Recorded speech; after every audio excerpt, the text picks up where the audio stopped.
Depuis un an, Martine a ouvert son restaurant. Une telle structure lui demande de l'organisation. Elle doit réaliser un compte de résultats pour s'assurer de la bonne gestion de son entreprise. Mais qu'est-ce qu'un compte de résultats?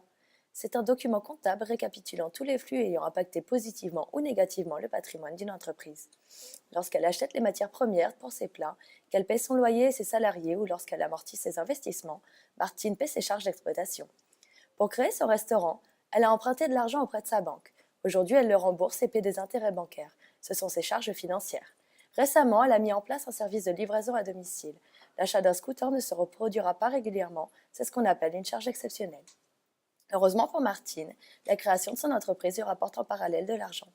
Lorsque les clients du restaurant paient l'addition, cela crée des bénéfices et permet d'amortir ces différentes charges. Martine touche aussi une subvention du département grâce aux produits locaux utilisés. Ces rentrées d'argent représentent les produits d'exploitation. Avec le prêt que la banque lui a accordé, elle a assez d'argent pour investir dans son entreprise et payer ses fournisseurs. Ce sont ses produits financiers. Il y a peu, Martine a revendu la machine à café de son restaurant.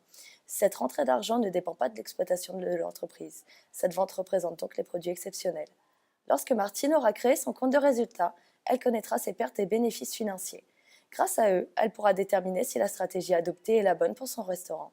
Si ce n'est pas le cas, Martine sera déprimée. Sinon, elle pourra partir en vacances grâce à ses bénéfices.